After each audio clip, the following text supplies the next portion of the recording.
Good evening. Thank you all so much for joining us for Njeri Kinuthia's discussion of her artwork.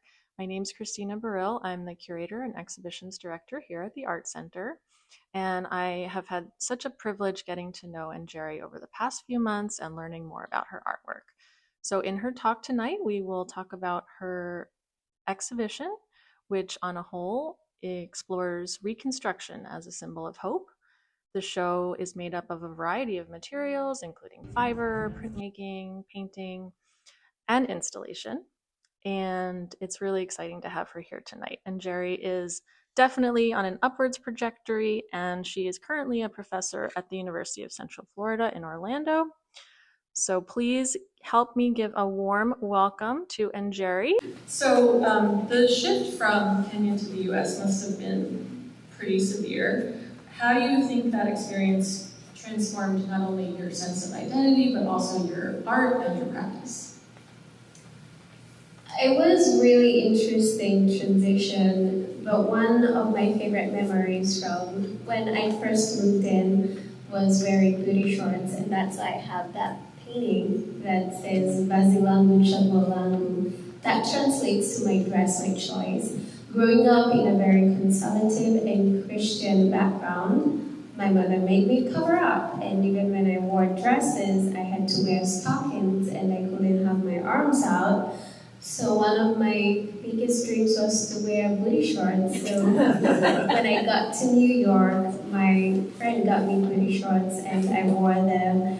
And I was looking at my reflection every chance I got.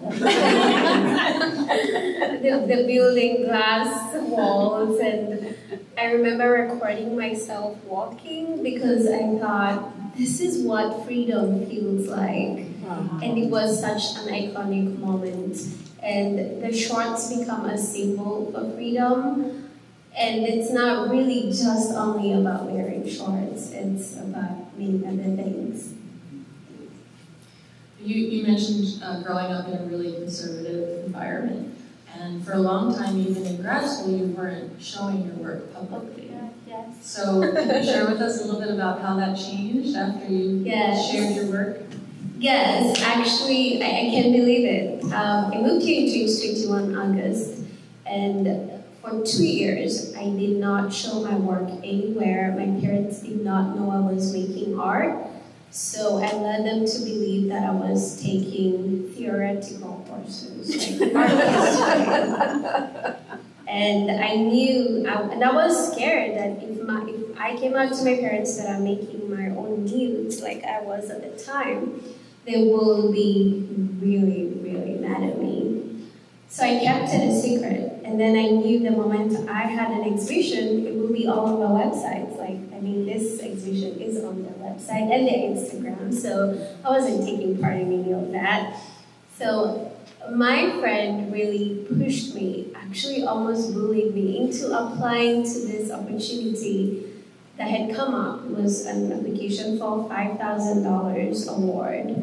And I was, why would I even apply to that? There's no way of getting it. I'm not showing my work. And I didn't think I had it in me. But my friend really made sure I applied. So I applied and I was like, whatever. And I got the email one night and it said, congratulations, you have won $5,000. I was like, oh my God. I was on the floor, I called my parents.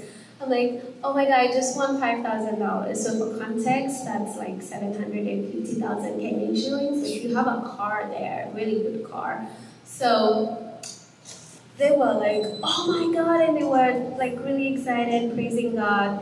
And then they asked me, but for what? And I said, for art. And they're like, what art? Well, yeah, I've kind of been making art, so I was invited for that reception and the awarding ceremony.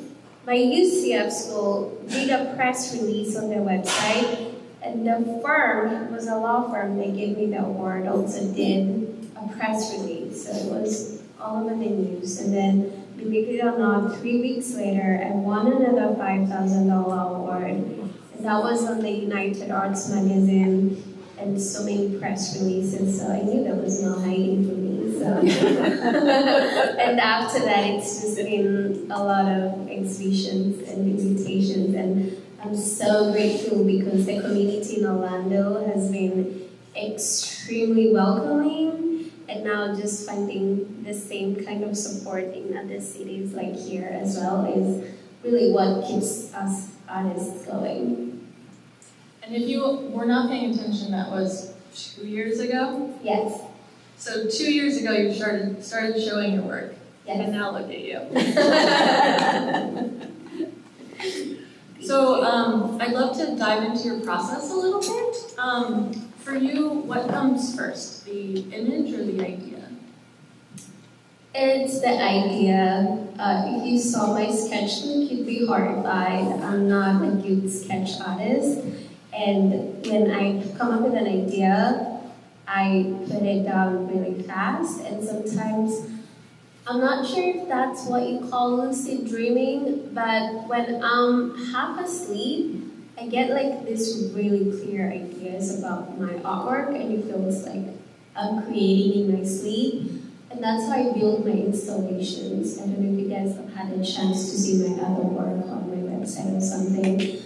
But most of my installations, when I'm figuring them out, it's usually between sleep. I'm not even sure if I'm usually asleep, but I can see myself imagining and building these things. But the vision is so clear in my head, and then I try sketching it.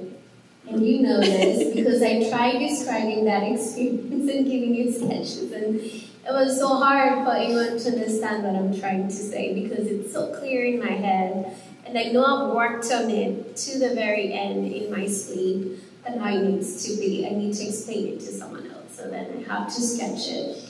I find it easier to make models, so when I have more time, I usually build models, and then I can show people or galleries what I'm intending to do. So the idea comes first, and then I make horrible sketches, and then after my sketches, I start gathering my reference pictures and my materials. I have friends take pictures of me, my husband sometimes, or even a professional photographer. So I do these reference pictures a lot. Ed, come sit. Welcome. That's awesome. So you're a multimedia artist. We have in the gallery here charcoal works, printmaking, obviously fabric. How do you decide which idea gets which material? Oh, that's such a good idea. Good question. Sometimes it also depends on the expressive mark making that I want to make. Some have more urgency. Like, for example, when I did that one on bleach, I was thinking of the idea of my identity assisting in a patriarchal culture. So in that context, I was using a textile to represent culture and bleaching of the dye of the fabric, the cultural fabric, and imposing my image of it validates my existence within that culture. So I needed something that it happens quite fast. It was a very quick one, but it's also unexpected, and I have very little control over how the bleach will move around. And then for some of them like that, that's hatching, a lot of hatching with acrylics, and I'm making this kind of repetitive movements.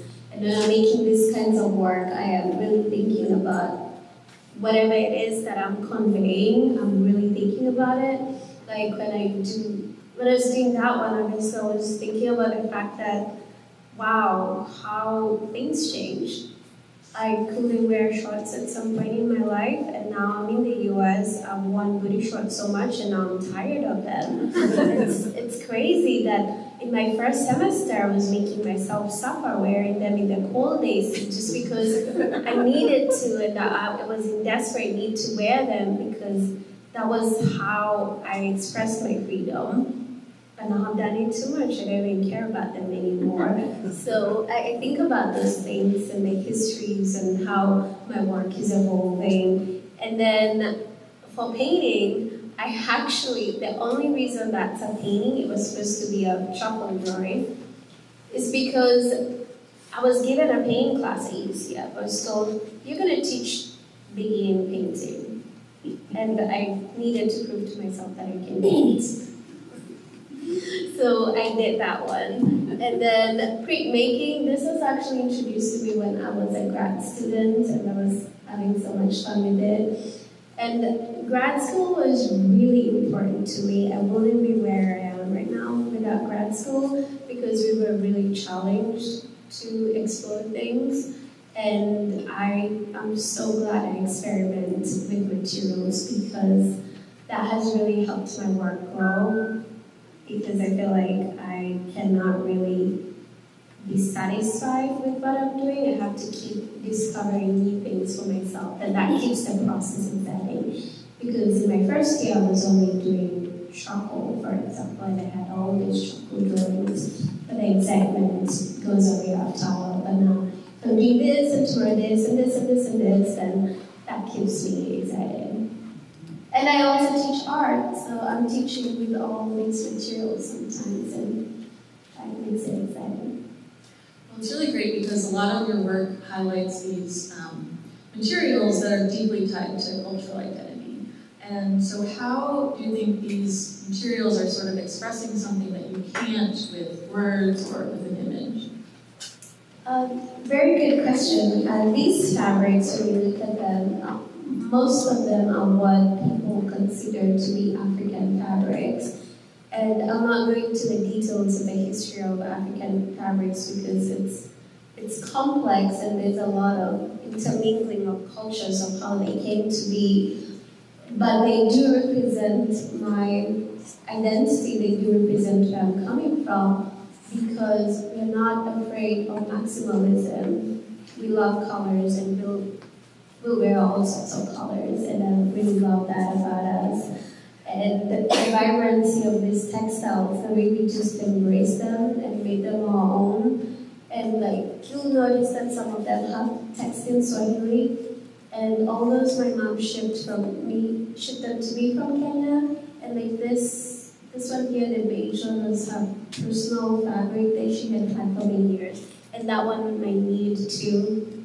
My poor mom sent me her textile only for me to use it in a deep nude. But yeah, they do represent my Kenyan identity, and the way I use them is both to highlight how culture can stifle women's identity, but also it could be a way of celebrating your own identity. So I try not to feed just one narrative. That's why I have that stifled, suppressed woman over there. Very beautiful colors. It draws you in, but the more you think about it, she must be suffocated for a woman with all these expectations. But then this is a woman who is empowered, or that one who is being rebellious, or standing on these fabrics that you are only supposed to step on them when you're getting married. But there's some cultural traditions that I didn't want to be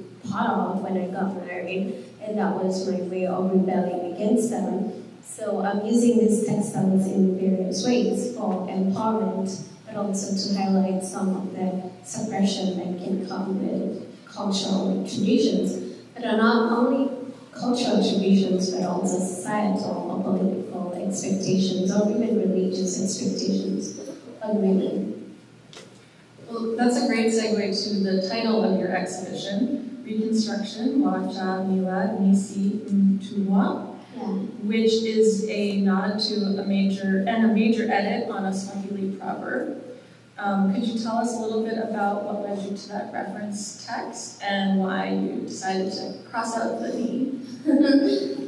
Well, I always thought about this proverb while growing up, Mwachamila Simtumwa. That translates to, Mwachamila Imtumwa translates to he who abandons their culture is a slave.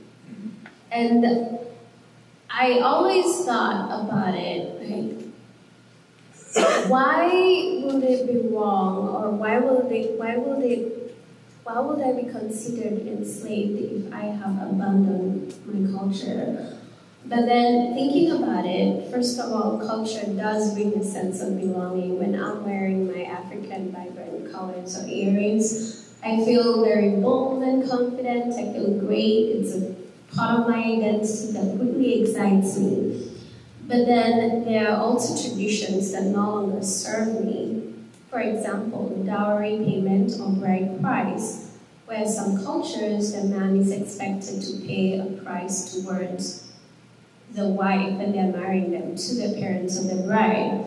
And so those are some of the things I'm rejecting. And so me negating that statement and saying if I abandon things that are cultural or religious or political or societal because they no longer serve me, it does not necessarily mean that I become a slave. It just means that I'm freer. I get to decide what serves me and what doesn't. And I have found freedom in that and believing that and not feeling guilty because I'm not partaking in these things. I told my parents, I am not doing that. I'm not having a man pay for me. And they had to accept it. Did they come to your wedding? No, they did not because we were in Kenya. But when I did, I was here in the US, but when we go to Kenya with my husband next year, we will have a fun ceremony that does not involve any monetary negotiations on my worth. Good for you. So, in your artist statement, you also mentioned or described Reconstruction as a symbol of hope. So, how does this idea of rebuilding guide your practice?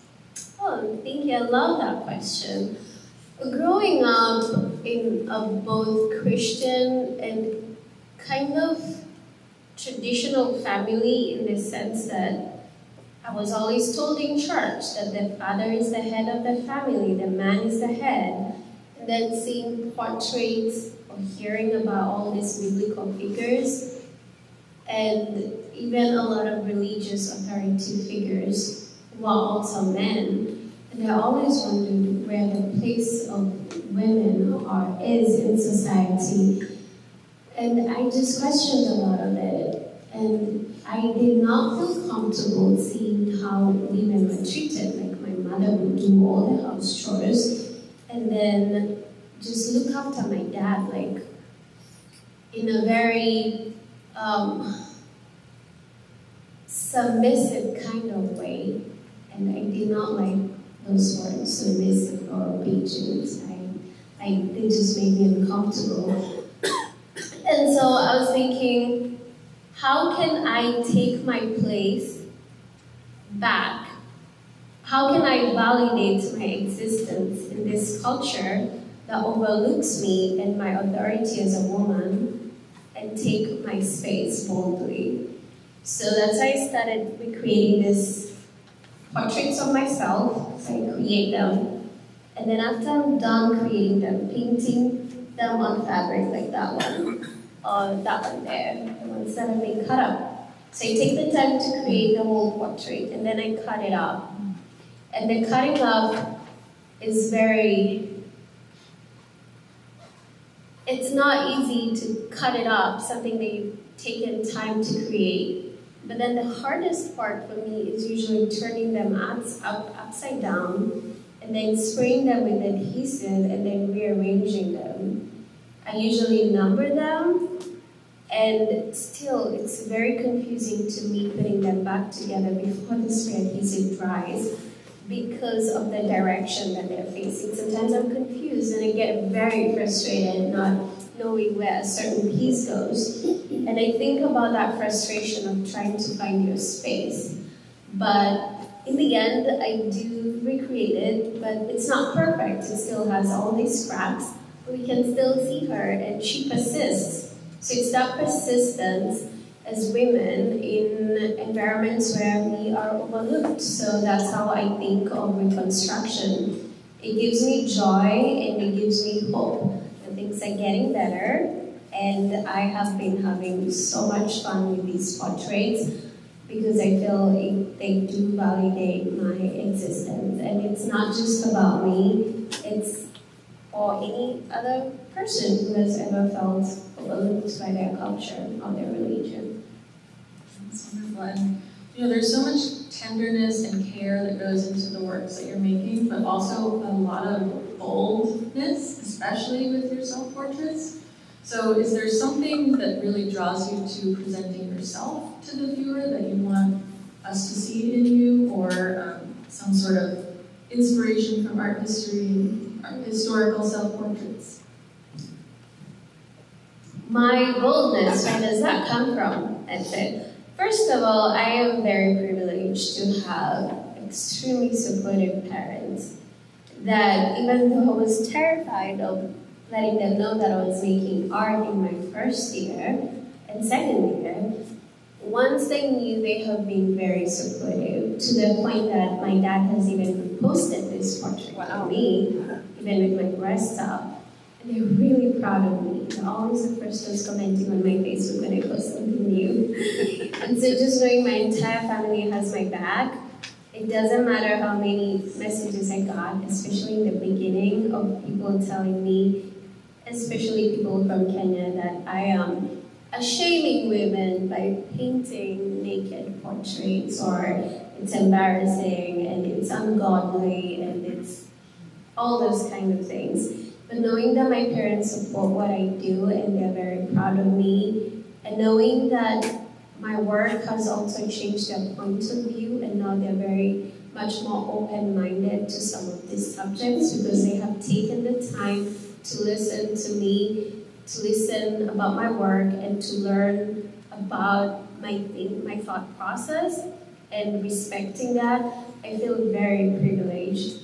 So I feel much more bolder about what I'm doing because I'm not scared what the news will say. My parents already know what I'm doing, so it's not like I'm hiding anything. I'm not filtering what I'm doing because I have their full support, but also my husband. He takes some of my naked reference pictures and he comes to my exhibitions. His parents have also come to see my exhibitions, and some of them are naked. So it's that kind of support from the people around me that keeps me going. I'm pretty sure if I was faced with a lot of, if my family canceled me, my husband, for example, when I started out making this kind of work, I probably would have been too discouraged to continue. But they've supported me. And also my school, UCF, Go Knights.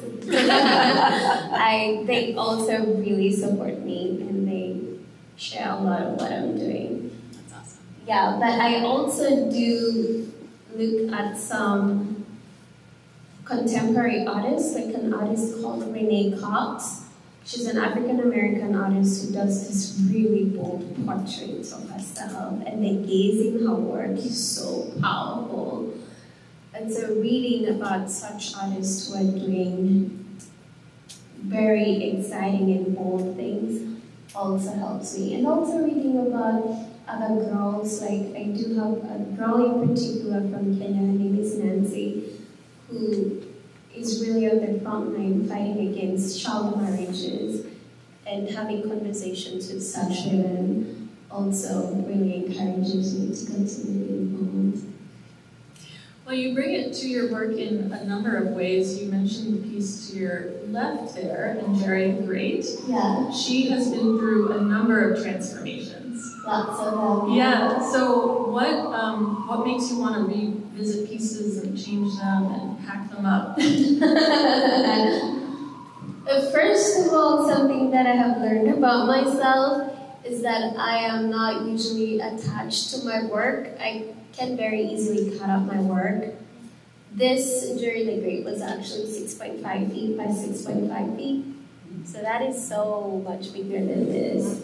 And I had put them in storage and they were on board and they worked a little bit. So we went selling them at the museum and I'm like, they're not fitting. And the museum is trying to find solutions and I'm like, we can just throw the rest out. And that's what I said. And then I cut this out because it was in a square at the top. And like, wow, they felt pain watching me just cut up my work like that very easily. And then I took the rest to the dumpster, which is so easy, because as long as I still have the ability to create, I do not let things that are not working out hold me back because I feel like I could spend so much time trying to fix something that's not working instead of just making something new. So when that didn't work, I continued the rest of the piece of the museum on the wall as a mural. And that was really fun. I wouldn't have gotten to do a mural directly on a wall had I been afraid to change that up. Also, I love happy accidents when I'm trying something new in my studio. Most of the time, I'll not even try it on scrap fabric or anything. I'll try right on what I'm doing. And then I have this adrenaline rush, just really scared, oh my god, is it gonna work? Is it gonna mess up my work? Because I'll probably just put maybe some sort of liquid to see how it will work on my work. And then, if it doesn't work, my solution to making it work will give me a new idea. Or maybe it will be a beautiful mess that I can embrace. Sometimes I'll cut things up accidentally because it's under something was under what I'm cutting. And it just gives me a good idea. I'm like, oh my god, I can cut the rest of this thing. Well, instead of sewing this part that I just cut up, I'll just cut the whole thing into pieces. Right, so it's like kitsugi. I don't know if that's how you say it, but the pottery, the fixing of pottery, broken pottery with gold. I think it's Japanese. But yeah, I feel like my mistakes have turned into more beautiful things than what I was trying to make before. Well, you're definitely determined. We probably spent all day getting this installation up over here, and you had a perfect sketch. But tell us a little bit how this installation, it's been in many forms, how this version has come to life. Really good question. This installation, I'm very attached to these fabrics because they were from my mother. She bought them for me in Kenya, and some of them are hers. So, in an attempt to also be very environmental conscious, my practice is also, what's the word? I'm forgetting the word. Conservation. Sustainable. There you go. I forgot that. Yeah, sustainability. So I reuse my fabrics for installations, and I love doing site-specific installations with fabric because I can change it up. It responds to the space. This at another museum was like really tall and huge, and this time it's layered into multiple layers. So when I suggested to have an installation in this space, I didn't know what I was gonna do, and I was thinking about it. That moment when I'm not sure if I've fallen asleep or not is when I was really thinking about it. And then I started thinking about darkness and how cool darkness is. But then darkness is really fine, and a lot of people really talk about darkness in a very negative way. And there's a saying that says, the stars shine brightest when the night is darkest. And I was thinking about, even when it comes to just seeing things, the installation inside that's lit up will not be the same if you are out here. Will not be that darkness is so important for it to shine through like that. So I requested them to paint it all black for me, that little corner. And then I wanted the viewer to feel invited to step into this void. And thinking about how darkness can be comforting too. Even when I go for a massage after a long day of installation, they turn the lights down. And for you to relax, the blinds have to be down and it's almost all blacked out. And then you relax and you start feeling really good. And there are comforting things about darkness too. And as someone who's dark skinned, it's kind of funny hearing how people talk about darkness in just so many ways. But it's not always bad. It can be fun, and I love it. And this is funny. I'm never visible in Polaroids. So I took a picture with my coworker recently, you can't even tell I'm there.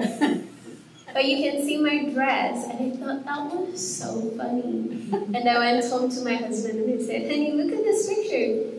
Can you tell where I am? And so I put it up on the shelf, and I've been passing that picture. And it really reminds me of that boy that I made in that portrait, because that's exactly how I turn out in Polaroids. But instead of being sad, I just find it funny and just embrace it. It's fun, it's funny, and yeah, it feels like a void. It's mysterious, right? Maybe you can see a little bit of teeth in my Polaroid.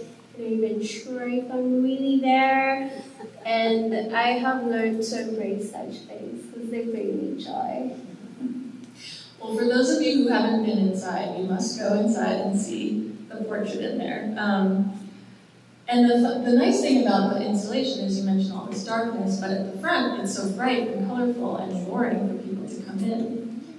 A lot of your pieces, they're so tactile. They make the viewer want to touch them. So do you think that sort of is a way for us to relate better towards you, that desire to touch? Yes, actually, you want people to touch the installations. Not the artwork, not these, especially not charcoal, because it's gonna smudge, but certainly the textile. I want to touch fabrics all the time. I don't want to deny people the joy to touch them and feel them, because I know it can be exciting. So I feel like the more interactive installations are, the more engaging they are for the audience. And I love that a lot of people take them as photo ops. They really want to take pictures with them. And they feel like this sport that brings you joy, even for little kids. Some people just want to sit there. I did another one that was in an office, the United Arts of Central Florida office. And they loved having it there because during their lunch break they had pillows, lots of pillows inside.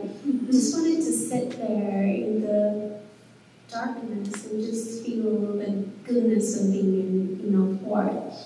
So that joy, I really hope that people have been feeling bold enough to go inside and see the light. Yeah, the darkness is calling. So, I mean, clearly you have a very healthy relationship with art, and I think you're probably an amazing professor. But what do your students teach you about your own work, maybe, that you're not prepared for? Very good question. What do my students teach me?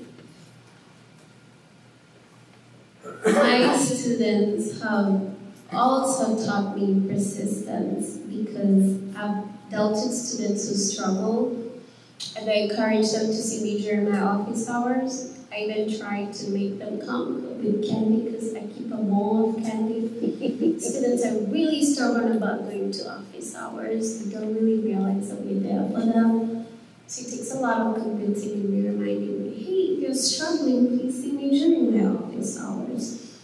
And I've seen students try so many times. And I encourage them, and I have seen my weakest students turn out to be the best by the end of the semester. And it's just that resilience, that trying and trying and trying again. And sometimes I feel bad for them. I want to give them a hug and tell them it's going to be okay. Sometimes students break down in my office and they're crying because they're so frustrated and they're very intimidated by others who are finding it so easy.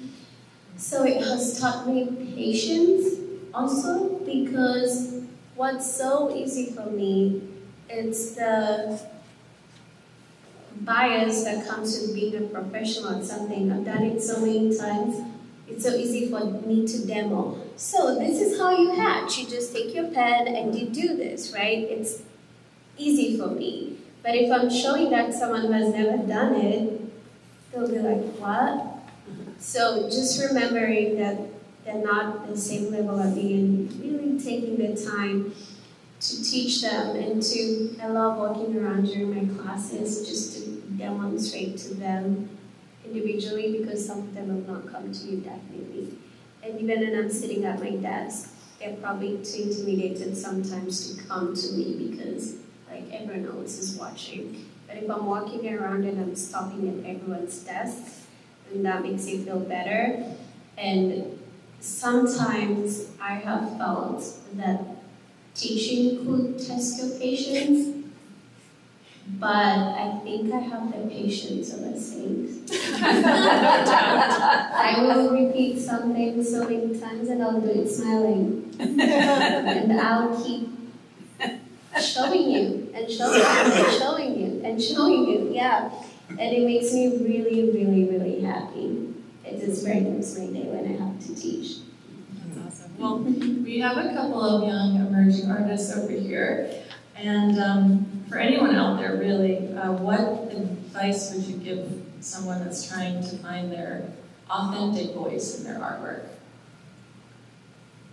I would say do what is really deep within you, because when you try to fit in or when you try to, for example, fitting into an Instagram trend or something, then it's not going to work out for you in the end. And when I came to the US, when I had that first exhibition at that law firm, I was terrified. I was wondering, why am I making this work that's so specific to my culture? What American is going to care about my cultural background and my struggles? And it was very intimidating for me to show up that night until I had a couple of women looking at that painting there and they were crying because they really felt validated. And they told me that they felt seen. Even though they've never been to Kenya and that was not their experience, they have felt stifled in one way, they have felt suppressed in one way or another. And I'm so glad I stayed true to myself instead of trying to do what I thought would be more relatable to the American audience. I did not filter my work through an American lens. I just did what is truly me, like a lot of me and my culture. See, that's all me, and one my brother. And my husband jokes and says that he thinks I have a big ego, that's why I call myself, but it's because I'm just the easiest subject. If I want to take a picture of myself naked and painted, I'm most accessible, so very easy. And I'm telling my story from my own experience, and then I can let people relate to that instead of me trying to make what I think they will relate to. So each of these are my stories specifically, like my shorts, for example. Very, very specific story that is to me, but a lot of people really love that painting as much as I do. I love it. I just have visions of you walking down like Broadway or Fifth Avenue, First Avenue with your shorts on. And feeling like I own the world just because I'm wearing shorts. So unfortunately, you did have a situation recently where a show didn't show your work. They sort of only chose pieces that didn't have nudity in them. Yes. And you're clearly someone that perseveres. So how did that experience, what did that experience teach you? It was actually this one right here. They covered my tits. I had already installed the work, and we had already done the consignment that has pictures of everything way beforehand. So it was a surprise when I got that call, and I had to find a solution. So I found my work covered up, and they wrote installation in progress. And I thought to myself, well, the rest of the head is a mural on the wall, so I can't take it down because it took time to do my mural. So I just took nice fabric and draped it over her shoulders like a nice little dress. And that was it. But my artist friends are not happy. They wanted me to cause trouble. But again, I have the patience of a saint, so. Anyway, understood because we are living in times where institutions are losing funding from the government. Like it's not even rumors, it's actually happening. So I actually approached it from a place of empathy, knowing that curators and museum directors are also victims of what's happening, and it's not really their fault. So I wasn't too upset. I just took it as a chance to show this at work in a different way. And now I have a chance to show it this way, and it's right in the walkway. That's right. You walk right in and you can see it. So it's been redeemed. Well, that was very gracious of you. So, before we finish, one of the resounding themes in your work is freedom. And I'm wondering how you define freedom today in the times we're living in as a woman, as an artist, as a storyteller. Really good question. Freedom for me is wearing booty shorts whenever I want to and not having people catcall me or call me a whore. And that is one of the things that I find beautiful living in America. Freedom is me coming to my artist talk with strapless top and not wearing a bra and being really happy. And freedom comes in those little moments of joy where I notice them because I have lived in places where I didn't feel free. And even if we are going through a lot of political things as a country right now in America, it just reminds me to be grateful because I do have these little moments of freedom that remind me to be really grateful. My best friend is Iranian and she's featured in that painting wearing the black hijab. And I remember when I was wearing shorts to class, she was my classmate. She really desired to wear shorts for a long time, but she couldn't because she's Iranian. And she was wearing jeans, and then we tell her, I think you should really buy shorts. I think you'd look really cool in shorts. But it was against her religion and culture. And then one day she surprised me. She came to see me wearing shorts. And I screamed, we screamed together, we cried together. It was this really symbolic and powerful moments that we shared. And for some people, it'll be like, wow, just shorts? Yes, but her country, people were being murdered for not covering their hair at that time. It was at a time where there were a lot of women being persecuted and arrested, and just really ugly, unbelievable things happening. So to some of us, wearing strapless dresses and showing up to a professional event is the epitome of freedom. And I have learned that if I look at these little things, instead of the bigger picture, then I'll be happy because I can celebrate moments like this. I can be happy that I am here. So, my school, UCF, my parents do not love the fact that I wear booty shorts. They love my work, but they don't agree with that. I posted a picture of myself with my classmates and they were like, this is not really professional, you should not be doing this, but I took a picture next to my work wearing those same booty shorts, and my school reposted on their website, and they printed it, and it's on our notice board. I'm a professor at UCF, and there's a picture of me wearing booty shorts on the notice board. And then my mom was complaining, I was like, you know what? Even UCF loves that I wear shorts. And my title there is professor, but they don't care that I'm wearing shorts.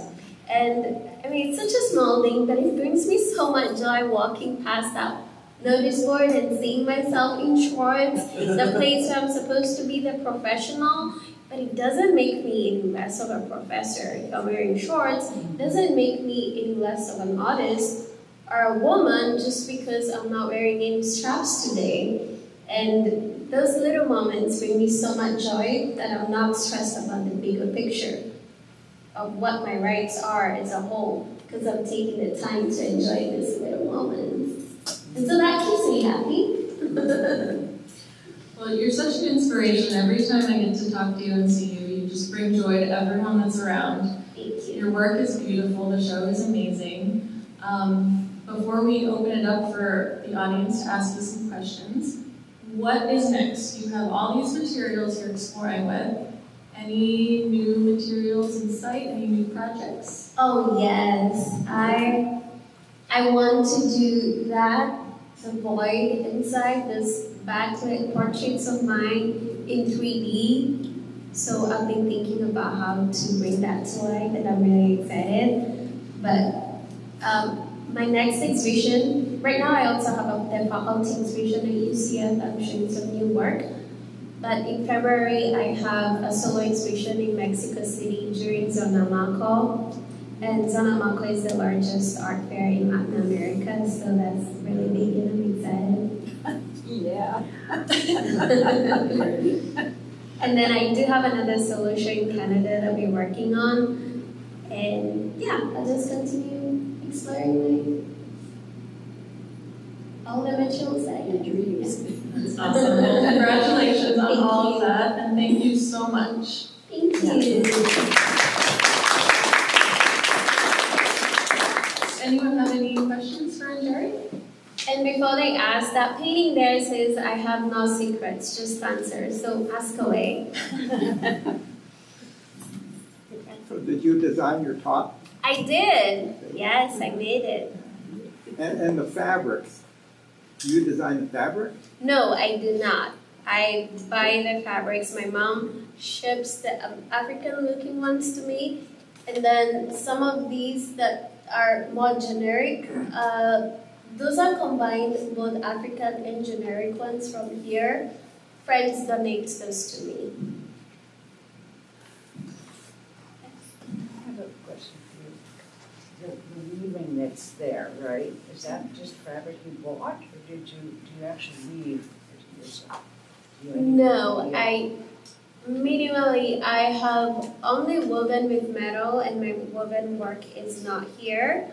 So I use the fabrics as they are and just paint on them and then cut them up. That print is yours, obviously. Yes. Talk to me about your relationship with the ideas of Hale Woodruff, the great African-American printmaker. I don't think I'm aware of Okay, their well, we'll work. talk about it afterwards. Okay. I wanted to say you were wonderfully articulate about the artistic process and dilemma that we all face, which is as soon as you put down a mark, you're afraid you're going to screw it up. And I find I deal with that all the time, that trying to finish the piece or fix the piece and it ends up muddy or whatever medium I'm working in.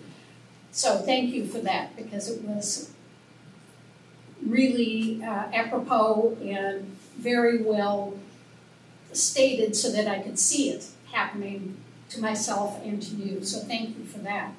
And also I find the breadth of your material basis, not just the material, but the fact that you're combining 3 or 4 mediums is very exciting and quite inspiring.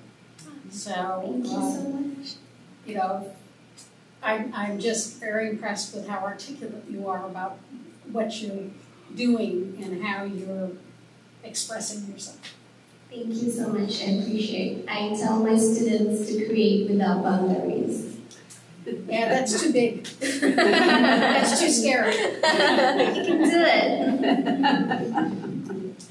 So, what it makes you to decide or pick to come to the United States? Freedom. So how do you know that you will have freedom here and not in Canada or another country? Well, because I always watched movies and saw girls wearing booty shorts. And I thought that was really cool. And here I was, I couldn't even have my arms out. So that to me was the epitome of freedom. So how did you come? I applied, I knew I wanted to do a master's degree in art. So I applied to universities here, got accepted to University of Central Florida. They offered me a great scholarship, fully funded, and that's how I ended up here. And then in my third year in college, I started teaching as an assistant. And then I graduated. I was invited back as a visiting lecturer. And then I was not promoted to a professor. It was like a national search. I didn't just get promoted. My position changed, but I had to apply to the job. So it's been through UCF that I'm here. Yeah. So you said you started drawing only when you got to high school, right? Yes. So that must tie into like what you think about when you're working with your students, like, okay, they're on this journey of discovery, like this might be it for them. But I'm curious about how the education piece of it, was that a surprise to you that did you enjoy teaching? Did you know you were going to be a teacher when you went for your MFA? Oh no, I did not. I was terrified. I had a 2-year scholarship and my program was 3 years. In my third year, I was expected to teach as an assistant. So, first semester of my third year, my advisor told me that I would have to assist, and that was making me really nervous. I talked to him and told him, can I be a grader instead? He refused. And then the second semester was coming up, and I knew I was going to teach a class by myself. I was like, Jason, I think you should just let me grade. I don't think I can teach. I was so afraid of so many things. I was thinking, first of all, I'm not from here. How am I going to relate with these students? What if they don't even understand what I'm trying to say? What if maybe my accent is not even this original? What am I going to do? So I was scared. I didn't want to do it at all. And then Jason told me, once you walk into that room, just see how stupid they are. I love it. So, You're going to feel like a genius. yes, first day of class, we are walking in. They don't know who the professor is because I'm their height, on their side, actually smaller than them, some of them. So I walk up front and I'm like, good morning, my name is Njeri Kinuthia and I'll be your instructor for this course. And they stopped what they're doing and they all looked up to me. I'm like, wow, I call the shots in this room. I can teach. And that gave me so much boldness. Also, these students, some of them have not even used Word, for example. They don't know how to attach an image in a Word document, for example. They really need help from the word go. Some do not have any experience with any of these things. So just realizing that I can help them with all those things, just as my professor said, just made me feel confident that I can do it. And I did, and I looks like I did a good job, because UCF decided to keep me in a permanent position. And I love my students so much. One other aspect of that, if you don't mind. So now you're like doing exhibitions and solo shows all over the world, and you're teaching, and you're doing local shows. So how do you plan? What's a day like for you, and how really far out are you question. planning for an exhibition? Sometimes I plan a year or a year and a half in advance, and I'm so privileged that my current position is actually tenure track. So that means that I teach less, and the rest of it is my research. So I'm getting paid for my research because I don't have to teach as much. So I teach 3 classes. One of them is online, and it's asynchronous. So I'm only on campus teaching 2 classes. So the rest of the week, I am making my work in the studio and driving to this place to give a talk. So that's my research that I'm doing. Yeah, it's part of my job description. I can't stop even if I wanted to.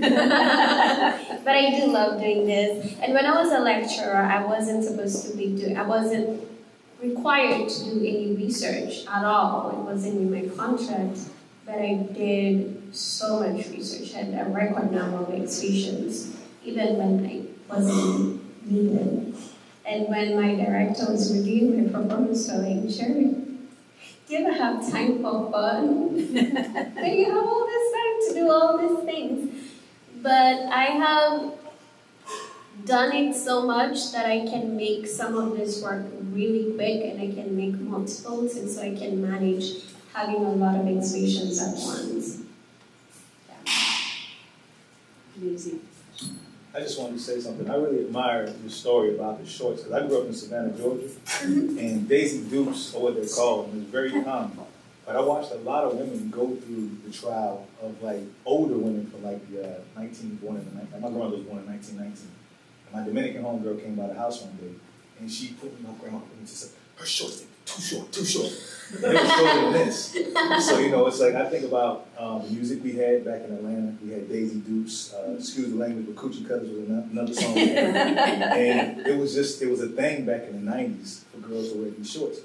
And I think you should tell the story more, because a lot of women don't know the struggles of other people in America. Like in America, they just, oh yeah, we're free, and they take advantage of the freedom we have here. But to hear your story, I think it should just be put out more, because they just take advantage of the freedom. Oh, thank you. But it is inspiring. Thank you so much. Yeah, it shouldn't be taken for granted. Yeah. But it's a great story. I admire it. Thank you so much. I wanted to say that I'm, like everybody else here, I'm very impressed by your presence. And there's such a positivity that it makes perfect sense that these brilliant colors emanate from you and from your own soul. And it seems like you have some of the characteristics that are so important for an artist to have, and so many of us lack. Because you can think, you can have that dreamlike state where your creativity is all plugged in, and you can act on it. Many of us have those little quick visions, and we sit there and we think, wouldn't that be nice? And you're probably up the next day acting on that image in your mind. And the perseverance, the resilience, when you have a piece that it seems like it's going great and then it just falls apart. And then to be able to say, what can I make this instead? What can I find that's good and usable? And that's kind of your own sustainability. That you're able to use these things and not fall apart because it didn't work out, because part of it might work some other time. And I think that's really, that really just says so much about your personality and how you found success, because it's not just making art, it's presenting it and being the artist. And I really admire what you've done. Thank you so much. I really appreciate that. I also do love telling not necessarily my students, I don't think I'll tell them this, but during my workshops, I give students small pieces of paper and I tell them, imagine your 5-year-olds for 5 minutes and draw anything that comes to your mind.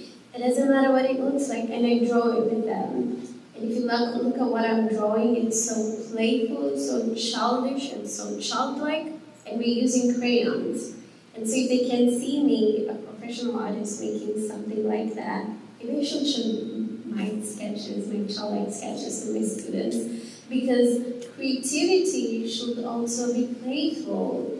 And when it's too structured, then it becomes stifling, exhausting, and it could burn you out when you are trying to make the perfect thing all the time. So I do have these low-stake projects that I will do just for myself, that I do imagining I'm a kid, and I have so much fun with them. Doesn't matter what it turns out, Doesn't matter if anyone's watching or if they would think I'm crazy about drawing what I'm drawing. But people who come to my workshops have expressed that it's been really good for them to create that way and let go of their anxiety of creating. Because some people are kept back from creating because they're so nervous that they're going to make something bad or ugly or not worth it. But I don't care about that when I'm doing my workshops. I'll make the worst drawing you've ever seen, and I'm gonna have fun while doing it, and that's all that matters. You're having fun creating. Then creating something gives you so much power. You're really bringing something into existence, and drawing specifically or art should not be for professionals only. I believe everyone should be able to make art when they want. Whether it's a doodle that you're making, you don't even have to show anyone, just for yourself. Or when I'm thinking, when I'm really stressed out, I just do this doodles and it's very relaxing, makes me feel really good. Yeah. I just wanted to mention a side note. I was a school teacher for 30 years. And when my students, something had happened in the school, there was a tragedy, they're all wound up, there's upset, I would kind of abandon the lesson plan and I'd give them an activity that involved coloring. And it's so much more than using markers. Don't use markers. Those Crayolas, man. Yes. They get waxy and really beautiful colors, but there's something about those movements and the smell. It just takes them right back to childhood. Yes, yes. It's a very calming thing. It is very calming. I hope everyone able to try that. Makes me feel great. Mm-hmm. That's actually also crayons. The head right there, the blue one. I did all that in crayons. It's just a skin tone that's in charcoal. And it was so fun. But before I layered it all up, it was just like a Crayola kind of sketch. I just kept layering up, but it made me feel like a child. And I asked my professor, I think having crayons on my little card in the gallery will make me look unprofessional. I'm like, it's not really about the medium, it's what you're doing with it. I mean, I use charcoal, the most humble thing you can think of. It's literally a burnt stick. It's about what you can produce. But even when I can't produce this, I use my willow charcoal to make really childish drawings and I have fun with them. So don't forget to be childlike. It keeps you happy. Well, you are an inspiration, Njeri. Thank you so much. Thank you. Thank you so much for coming. Great questions. And I want to thank you on behalf of the Art Center. Your work is incredible. Tomorrow we'll have 150 families and children in here, and they explore and get to, you model being an academic and being artists so beautifully. So thank you for coming to the opening and for tonight, too. Thank you so much. It's been an honor.